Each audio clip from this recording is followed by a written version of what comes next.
You are one of my whys. Hi, this is Dr. Randall. I'm a health and healing advocate and author, and I do these Friday videos on an in-depth topic within health and healing. And today I want to focus on you and your healing. So the first question is, how are you doing? And I don't want that pat answer, fine, move on to the next question. I really want you to think about this. How are you doing?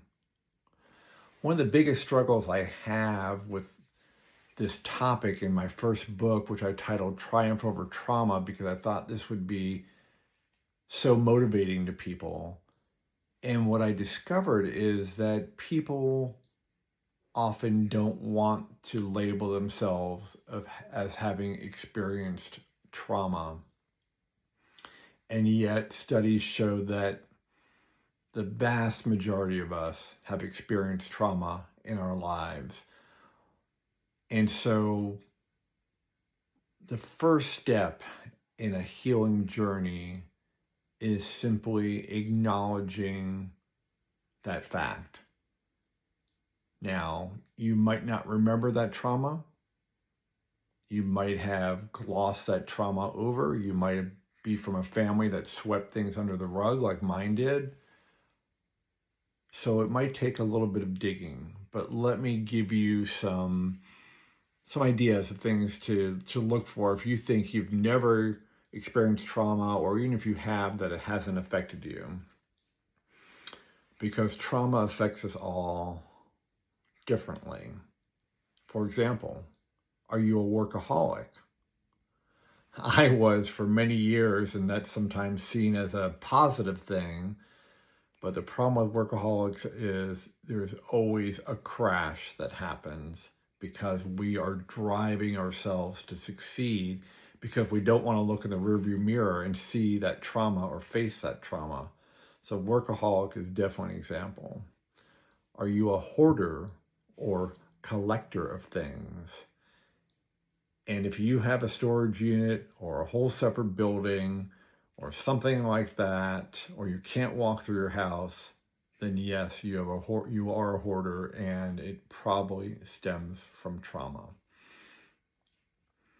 Are you a thrill seeker? Do you have road rage? Are you addicted to something or someone?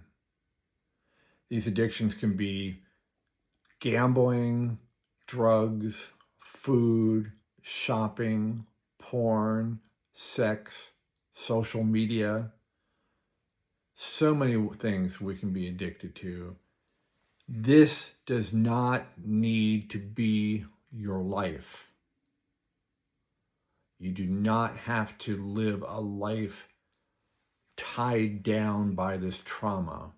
You can release that trauma. You can integrate those trauma wounds into yourself, into your life, and just become whole again for the first time.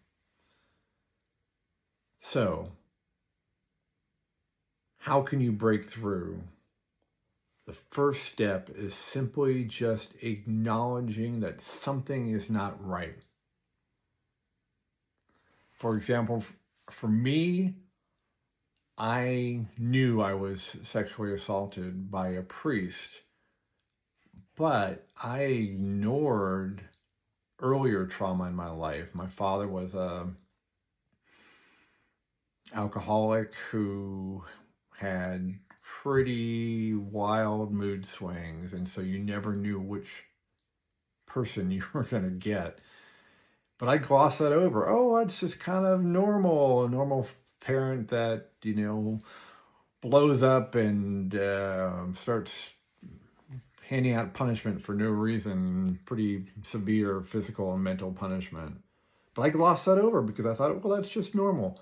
So that's the first step, is just examining your past and just being willing to see things in a different perspective, with a different perspective. Was that really normal to get that, what that happened? So that's it. A healing journey simply starts with a statement that you want to heal. Next week, I'll talk about the 6 major categories of tools that we use for healing. In the meantime, please, you are one of my whys. You are the reason I do all these posts, write my books, write these articles, do these videos, because I want you to live your best, most authentic life, a life of joy and peace and love. And that's the end result of a healing journey. All right, it's Dr. Randall wishing you a great day and weekend ahead, and I'll see you next week.